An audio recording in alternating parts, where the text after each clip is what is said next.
Welcome to the Mike Litton Experience Podcast. Mike has over 31 years experience in real estate, finance, and investing. He's passionate about being a father, a teacher, a realtor, an investor, and a leader. Everyone has a story, and our passion is to help them tell it. And now, introducing the host of the Mike Litton Experience, Mike Litton. So what can you expect from the Mike Litton Experience? You can expect stories that will inspire, motivate, advice that will sharpen your focus, and expert information on real estate, finance, and market conditions. Because they meet about once a month or thing, and I've been doing that before. I hope to pick up again assisting the people at the University of Louisville campus ministry things, but that's up to them. They all know me, they're all Dominicans. They even probably looked up my record back at Rome and things like that, but I'm still kind of acceptable there.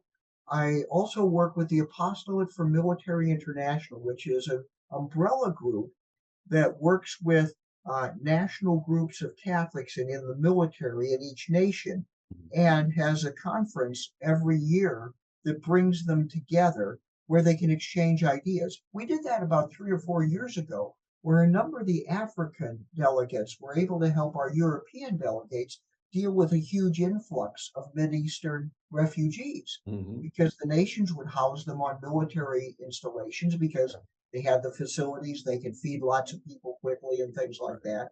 And our European folks were unsure how to keep the terrorists from coming in with them. Yeah. The Africans knew how. They knew the techniques to work within the groups, and they were able to exchange ideas and instruct in good ways. I love it. Europeans have exchanged ideas with Africans as well, Latin Americans. We've got delegates from the Philippines. We've got delegates from several parts of Europe. I was one of the few from North America, although every once in a while we'll have some join us on our Zoom meetings or come in and do things. And now that group is the official Vatican representative to a number of organizations, because they also had a group called Pax Christi, which is a very pacifist group, and working with the Vatican. Now we've got a better balance of, what is it like to live within the military and deal with your faith and all the faith consequences of moving from parish to parish every couple of years and trying to raise your kids with that habit, or as a young soldier or sailor or airman, Marine, all by himself, where he may see a Catholic chaplain once a month because he's in an isolated area, or on a ship someplace where that would be rare, and you have to do things by Zoom. You have a Eucharistic minister that can share communion with them when that's happening. How do we do that better? And they have an actual app that's free called Catholic Military Connect that organization put out for the folks to download on their cell phones and be able to have scripture readings, to have music, to have chat options with people and all kinds of things, completely free for anybody. So that's awesome. If you want one, you can download it yourself, but it's got all kinds of stuff. I'm not sure I should be saying that when there are other apps that want to charge you for those same things and stuff. Well, so you can cut this part out. But here's the thing, when you're in places like Ecuador and the Philippines and different, in your active duty, you're gonna feel alone. Oh yes. You're gonna have times when you feel you didn't know this, and I know this is completely out of the blue, but I literally just met with a couple, Reverend, down the street from here. Okay. She literally, the wife, suffers from PTSD. Yes. From a previous marriage that she had to an active duty soldier who had some real issues, had some real challenges. And she started a podcast that literally goes live May 7th. You might be a good guest for her podcast. Absolutely. So her podcast goes live May 7th about PTSD and about what different sort of interventions there are and different things the VA and other groups, including yours, are doing to help to support a lot of our active duty military that, I mean, let's be honest, they're committing suicide, 22 a day kind of thing, right? Yes, And so what you bring to the table could be an absolute lifesaver for them. And absolutely.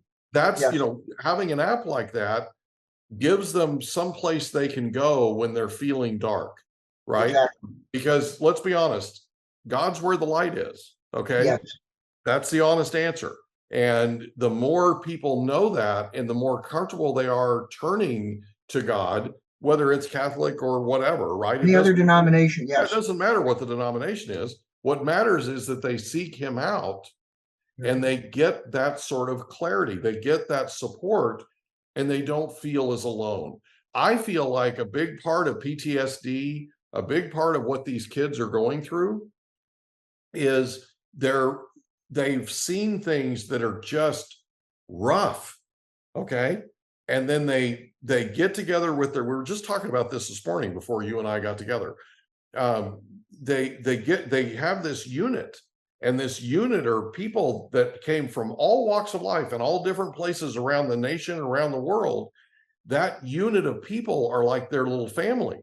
Yes, And then they separate, and when they separate, that isolation becomes a burden. It becomes something that's very heavy, right? correct.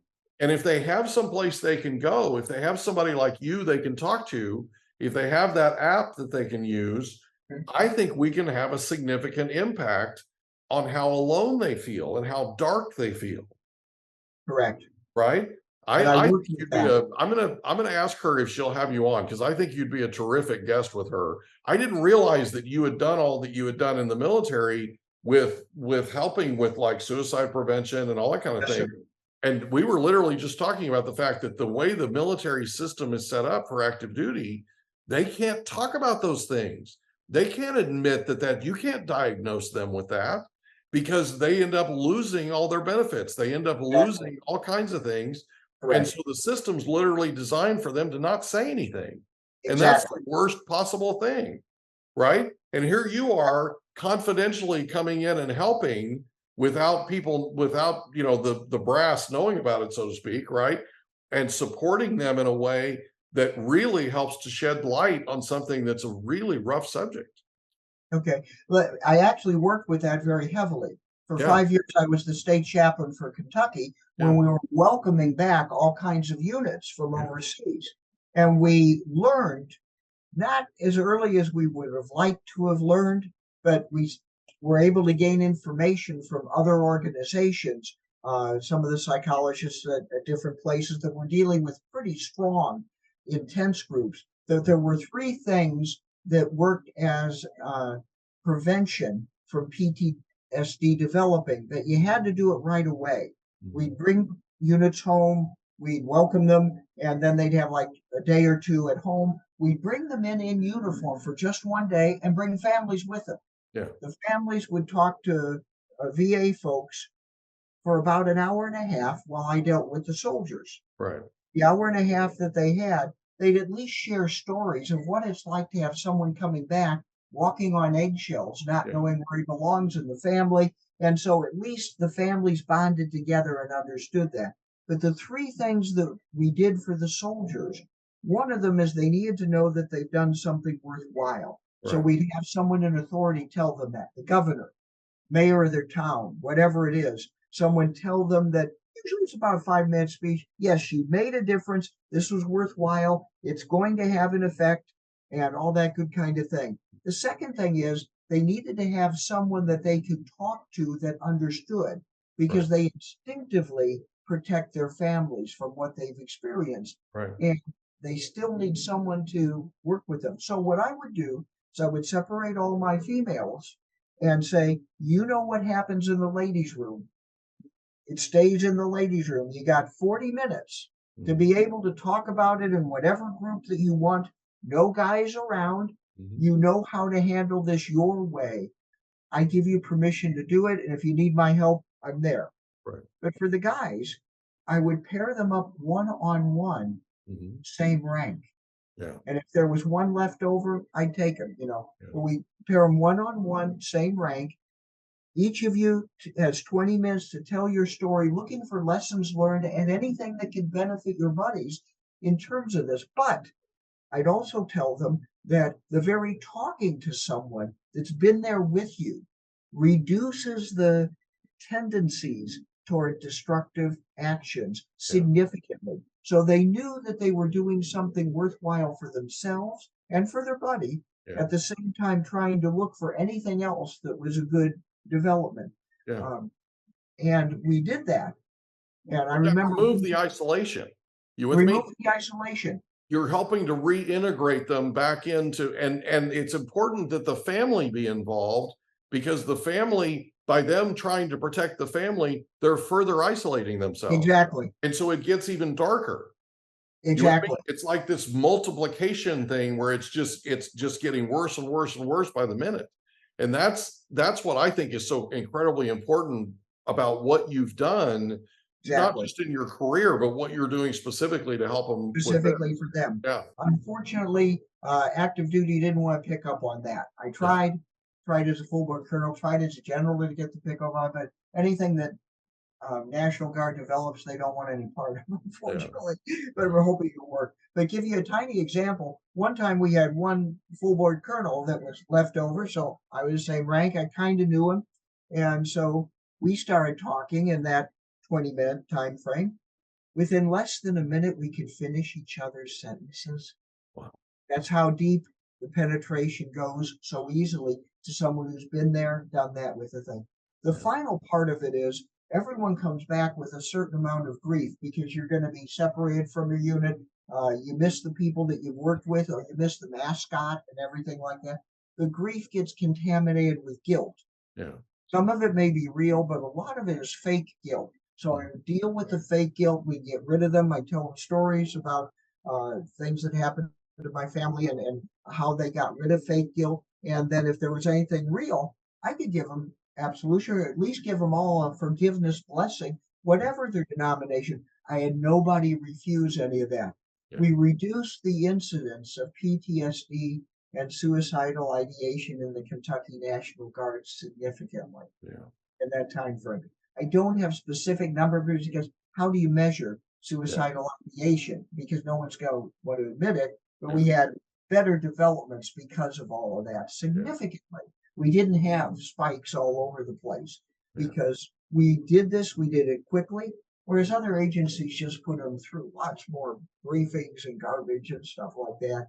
And we hit the issues. I'd love to continue being helpful with this in whatever way that your other organizers would like to do, because the tools are there, and the tools don't have to go up to the command. It's the command suffering with it too, and they can't admit it either.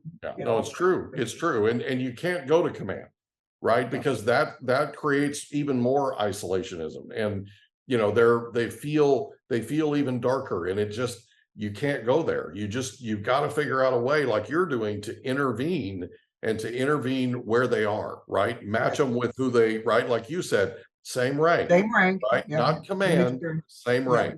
That's and they could say anything they wanted to, any language. It didn't give them any trouble or anything like that. If it's okay, I'm gonna introduce you to this person. Please do. I want to continue being. I'm sure you're gonna end up on her podcast too. So that'd be great. To, because these colors of spirituality help significantly reduce suicide, because you can tell when someone's going in that direction, even when they can't, and you can do something about it quickly and without consequences. Because a lot of times we have ups and low parts in our lives, and if you can push people just beyond that little low part, then they can take it from there and do it. Every once in a while we'll discern that someone really needs some professional help, and then we'll get them the professional help too. But a lot of the things we can eliminate that problem with and stuff. But the big question you asked, what am I going to be doing? I'm still trying to work on reintegrating science and faith issues, because contemporary culture seems to think there is a divergence between there, and there is a little bit culturally. There is not a divergence specifically. So I'm working on that aspect of it. That was the reason I got terminal doctoral degrees in both theology and in science, so I wouldn't be limping in that. Right. So pray for me that I get some of this done, because each time I try, my head hurts. You know, it's a struggle to do that, but it's worthwhile, and it Yeah, is. well, we will make sure we pray for you, Reverend Patrick Dolan. Thank you so much for being our guest on the Mike Litton Experience. This has been a lot of fun. Now, did you want to know about the books? Oh, absolutely, absolutely. Let's talk about the books. Do you have a couple minutes for it? Absolutely. Let's talk about the books. Yeah, I absolutely want to talk about them. Because the idea was that at the instinctive level, we start to pick up some things that we used to have in animals do. You can tell still that when someone's staring at you and things like that, there's tools in there that we haven't used for millennia. Yeah. But if you're in tune with a particular place, sometimes the stories that linger there come to you. So I had a much older friend that been dead for a number of years, took me to see some strange stone walls on the top of some of these knobs or hills in central Kentucky. Okay. And nobody knows where they came from. They look a little bit like castle foundation stones and things like that. Mm-hmm. There were no Native American tribes living in this part of Kentucky, even though they were everywhere else. Yeah. You know, they tried to say that it was a hunting ground between them. No, but it just doesn't fit. And then we found things with Welsh writing. Yeah.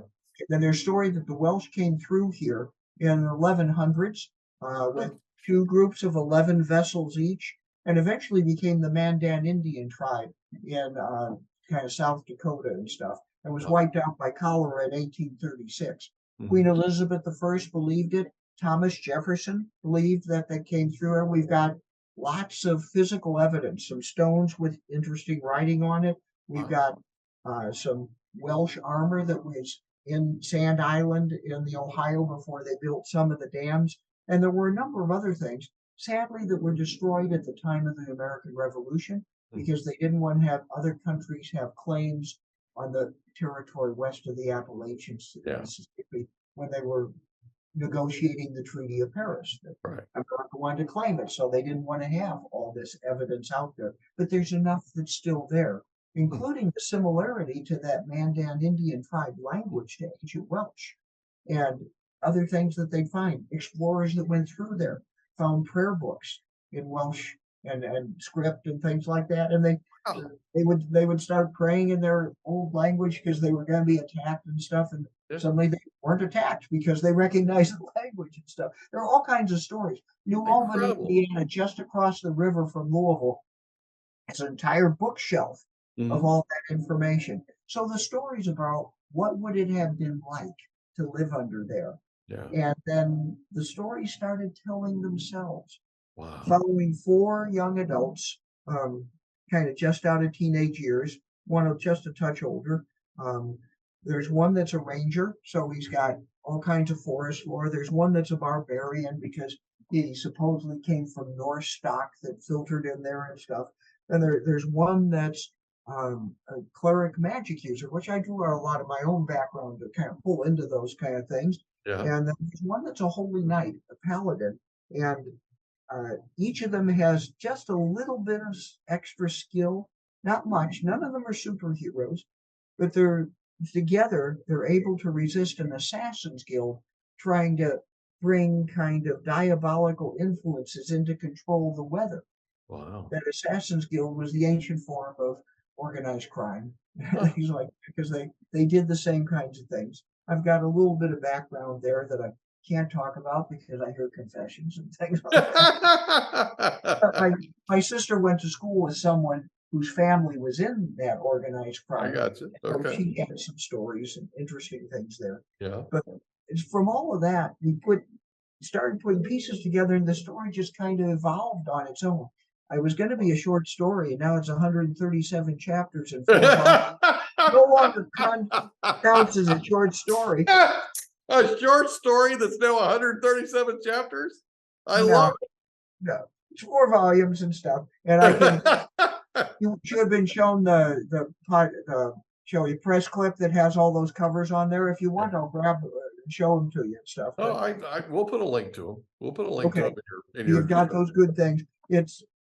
People can get to it on the website Traces of Magic, all one word, .com, and they'll pop it and things like that. But the real idea behind it is to get people who read it to kind of tune in again to their childlike sense of wonder. Yeah. That's there.